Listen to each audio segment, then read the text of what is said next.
The Life and Letters of John Muir, Volume 1. Annotated and illustrated. Written by William Frederic Badè. I will start off by just thanking everybody for attending this presentation. This is our virtual birthday for John Muir with the contributors to Volume 1 and Volume 2, Life and Letters of John Muir by Badè. And I have Mike Wurtz, Harold Wood, and Stephen Hatch with us. And if we could just have a quick introduction from each of you, and I'm just going to kind of go with who I see across top of the screen. So Mike, if you would like to start. All right. Thank you, Michael. And thanks for having us here today. My name is Mike Wurtz. I'm the head of the Holt Atherton Special Collections and Archives at the University of Pacific Library in Stockton, California. I'm also the author or curator of a book about John Muir, his drawings called John Muir's Grand Yosemite. And Harold? Well, I'm Harold Wood. I currently live in near Tucson, Arizona. So like Muir, spending some of my retirement years in Arizona in the desert areas, but I've always loved the mountains. I first read John Muir when I was in junior high school, and I've been a fan ever since. And over my life, I've spent a lot of times doing things to promote John Muir, including John Muir Day, through websites, working on getting the California Quarter chosen as the John Muir symbol, and lots of other activities that relate to John Muir and conservation and national parks and wilderness preservation. Okay, thank you. And Stephen. Hi, I'm Stephen Hatch, and I live near Taos, New Mexico. I lived for about 45 years in Fort Collins, Colorado, and I met John Muir through his story Stickeen in third grade, and I have had a love affair with his works ever since. And I've written several books about Muir, including the Contemplative John Muir, and he has been one of my major mentors throughout my entire life and still is. Well, with now kind of hearing from the latter two of you, I'm going to go back to Mike and ask Mike, like, what was your first interaction with John Muir? John Muir, I grew up in California, so it's kind of part of California history. We learn about it in the fourth grade and such. But what really struck me was when I was a teenager, I think probably 15, 16 years old, I started having opportunities to live at the family cabin up in the Sierra, near Bear Valley, Dorrington, Arnold area, up Highway 4. And somebody had left a copy. And at the beginning of one of the chapters, it paraphrases one of John Muir's famous sayings. The story is that, he's going out onto another long travel, and Louis, his wife, is saying, what happened? What if you get eaten by a bear? What if you fall off a cliff? What if? And John Muir turns to her and says, well, where could one find a more glorious place to die? And, I really enjoyed trying to find how that comes together. But that was my first real big interaction with John Muir. And over the years, of course, we absorb a lot of things. And then I came here to Pacific in 2004, where we have John Muir's papers, all of them here, or the largest collection of his material in the world. And that's when I really got to know him really well.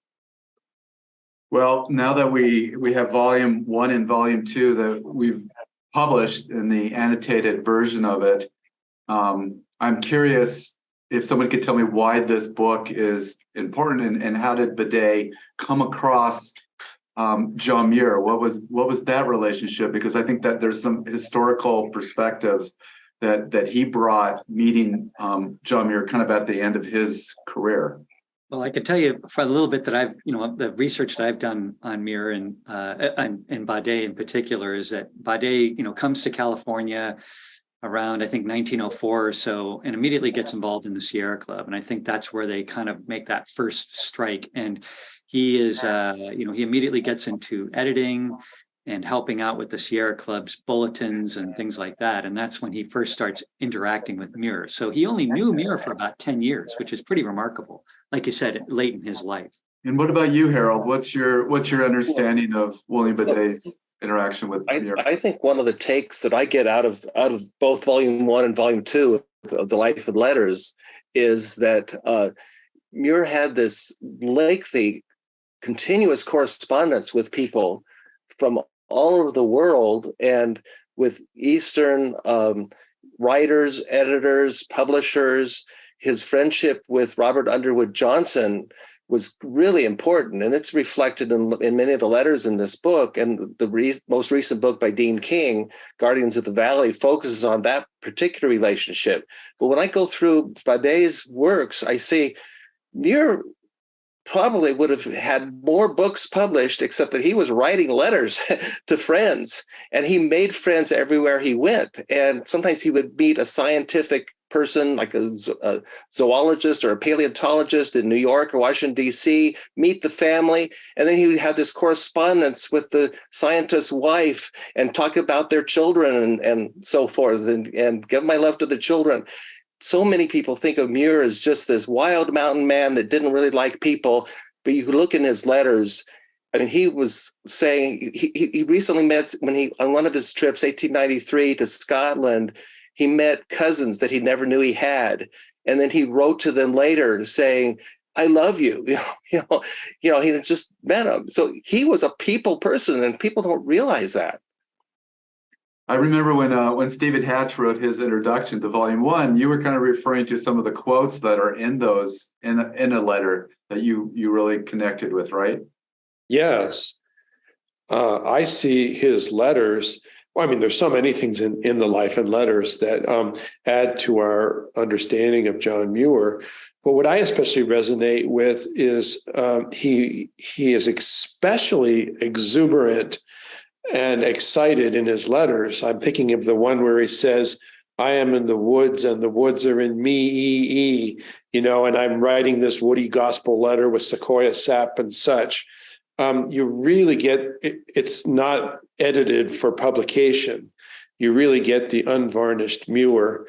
And there's so much of that where he really emotes. You really can see his heart.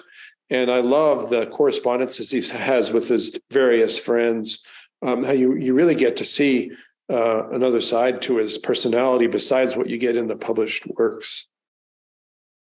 And Mike, in terms of your understanding of the letters and having kind of been there at the temple, the library, to say, what's your kind of takeaway from what you've read? Yeah, I think and I think both Harold and Stephen touched on this, and this is this idea that, Muir didn't write as much as we would expect somebody from that time and with that desire to write.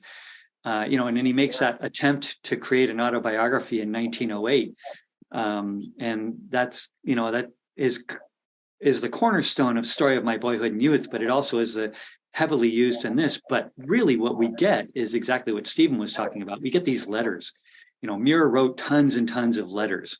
And that's really where basically Badè basically created an autobiography by using these letters. Now, I think there's another good point that Stephen made, and that's this idea that, when Muir was writing these letters, he wasn't like, somebody's going to publish these someday.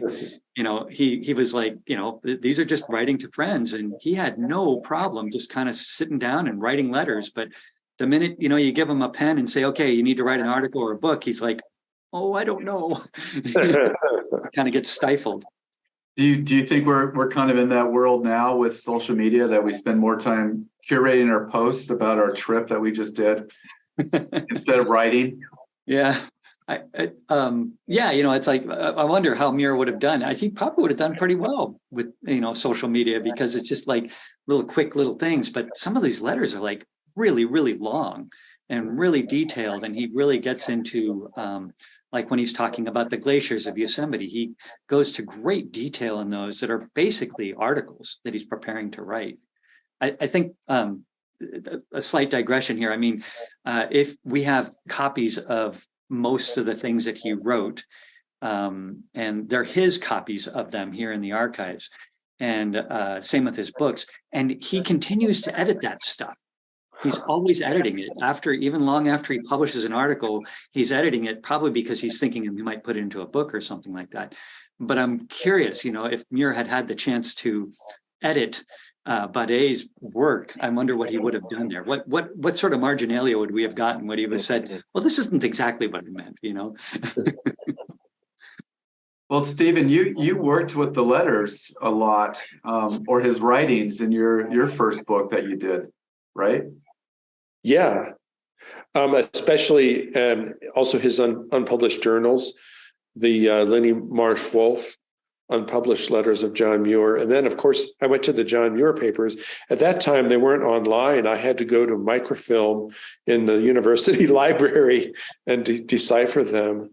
But yeah, his letters, his unpublished journals, and those writings in the John Muir papers, I think, are my favorite, even more so than his published works.